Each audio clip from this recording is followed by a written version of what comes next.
G'day, it's Robbie again. Well, it's pretty wild all day in Adelaide. Windy, sun's out, but it's cold. So I'm in the workshop, and I haven't done a video for about 3 weeks. I've been busy working on stuff around the house, vehicles, etc. And of course I'm still watching YouTube, and the last video I burnt out the Hilda die grinder, which was, well, that was me. I ordered another Hilda straight away, you know, paid for it with my own cash. And then I was looking on the Banggood website to see if they had anything similar. You know, I thought maybe they got something, because the Hilda's not currently available. You know, you order it, but then you got to wait for them to get stock in. It's pretty damn popular. They've sold, you know, over 1,000 of them. So anyway, it's going to be a delay. So I thought, I really need one of these. These are essential. You know, they're really good, really, really good.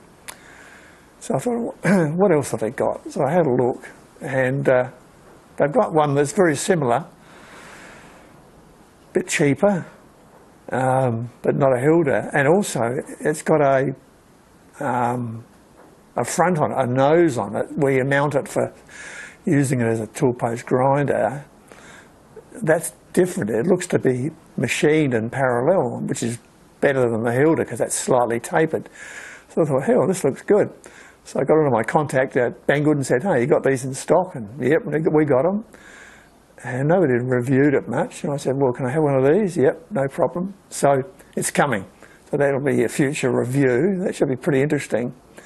So I cancelled the order, the paid order for the genuine Hilda, because I thought, well, it could take forever to get here, and plus this new one looks pretty interesting.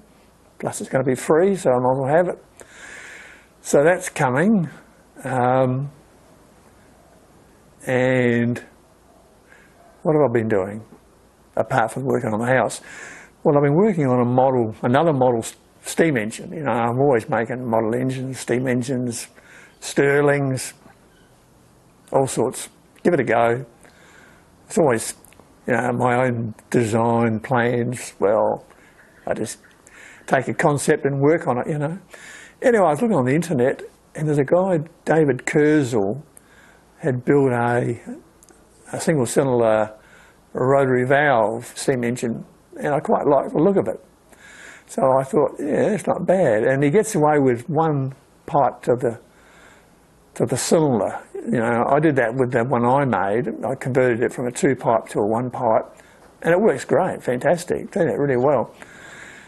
And I thought, this one looks good. He uses 1-pipe too, but he does it a bit differently again. I used a linking gallery, but he uses a different setup. So anyway, here are some photos of it.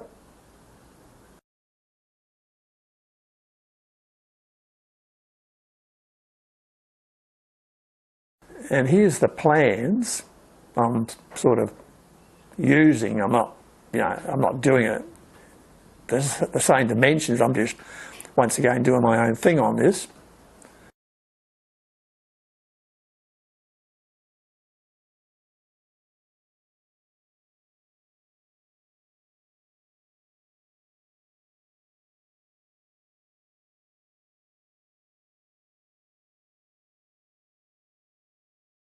And now I'll show you where I'm at with it. Right, well here it is. And as you can see, it looks nothing much like the all brass one that David Kurzul made up. And by the way, I'll put the link to his plans and his website in the video description. It's a good site. He's got some other stuff there too. So yeah, give it a go. I mean, I see Maddie's workshop and John's workshop are both heavily into making a model engine at the moment as well. I've seen the light at the end of the tunnel, and yeah, it's a good way to use your lathe, have some fun out of it, test out your skills, see if you're any good, and learn something, you know, learn engineering, thermodynamics. You can go Stirling, steam, flame liquor if you want to really test yourself out, and you can have a lot of fun. Anyway, I'll come in close and we'll show you what's happening here. Right, so once again I'm just using up old scrap steel laying around the shed, and I originally just did this top section. This is in two parts. I originally did this top section here and I thought that would be good enough, and I was going to have the horizontal, because it's all going to be brass on the rubbing part, so I can actually run this on steam. So originally this, where the crankshaft would normally run, was going to be coming in through here, but then I decided I didn't have enough room for the conrod. I wanted to make the stroke as big as possible, so I then added a bottom bit, moved the pivot point down for the crankshaft, and this is going to be your cylinder here, so when it's going you'll be able to look in the side and see things whizzing around. Plus it'll make it easier to attach the Allen header bolts to hook up the conrod to the little flywheel that's going to be in here. And in here you can see up in there it's got room for a flywheel, because I've opened the base out, and then I've got 3 bolt positions I can bolt it down. It's quite heavy actually. And for the flywheel I partly made that out of this stuff, so there it is. It's just a matter of cut it off, and I got it drilled for the conrod and for the grub screw, and I haven't gone any further because I'm waiting on some brass round stock like this. This is 10mm, but I've got some on order in 8mm, and I'm going to make the piston 8mm. So I can't go any further until the brass rod arrives, so it could be it could be a few weeks, who knows. You know, the way things are with this COVID-19, a lot of stuff is hard to get at the moment. You know, dealers, retailers just can't source the stuff, mainly because I've been told, you know, by my contacts in China, that a lot of the factories have shut down completely, and because of the, you know, the virus thing, and also the ones that are open are having a hard time getting the components to make up the units. So, yeah, if you order anything off the internet, you know, you've only got to look on Amazon or Banggood, or Amazon particularly, and you can see a lot of stuff is out of stock, you know, and just not available.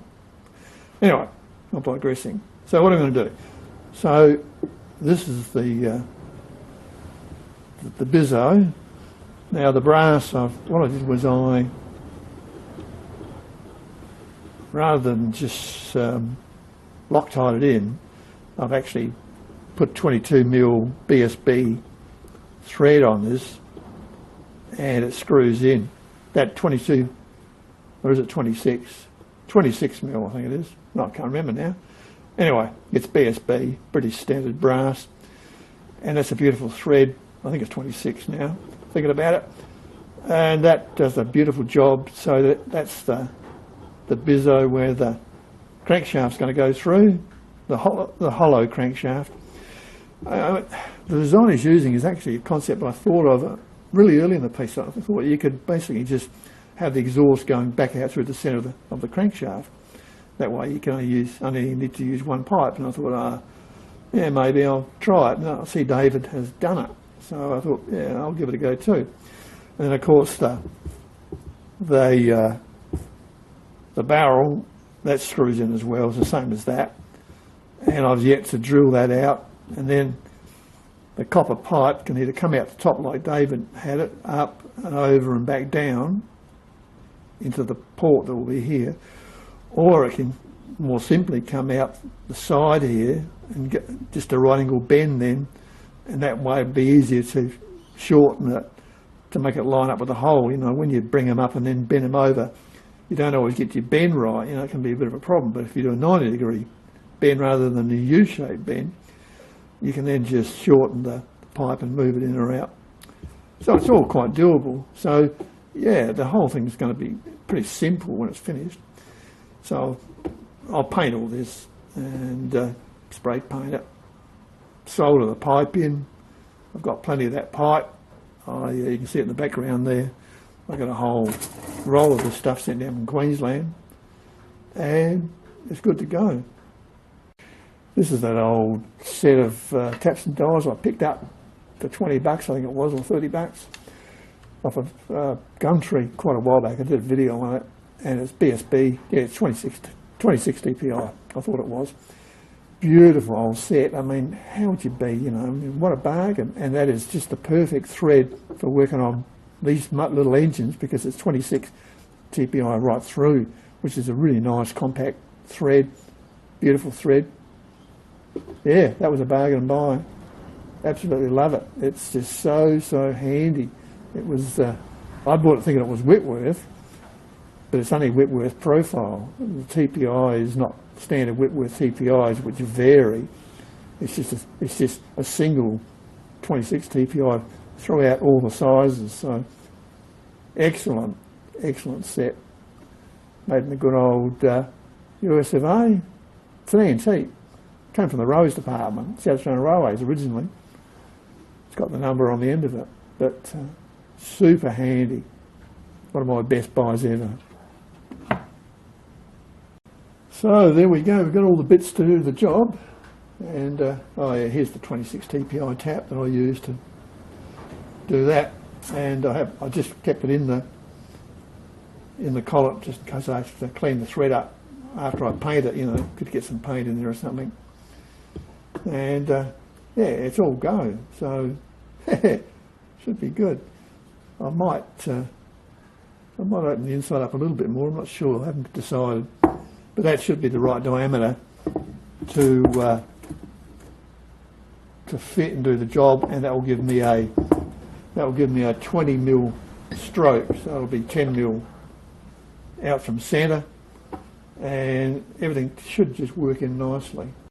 Yeah, to finish up, here's a shot of the playroom, the workshop area where most of the action takes place, and we've got the old CQ 9325 10-inch swing Chinese lathe over there. Excellent old lathe, that thing. Man, that's good. And the old Schaublin, that gets heaps of work too. And yeah, super handy machine. It's my go-to collet machine. Anyway, that's it for me. Just a bit of an update on what's happening, and yeah, I don't know when the next video will be out. Could take a little while for this stuff to come through I'm waiting on, but anyway, that's it for now. I'll see you next time. Cheers.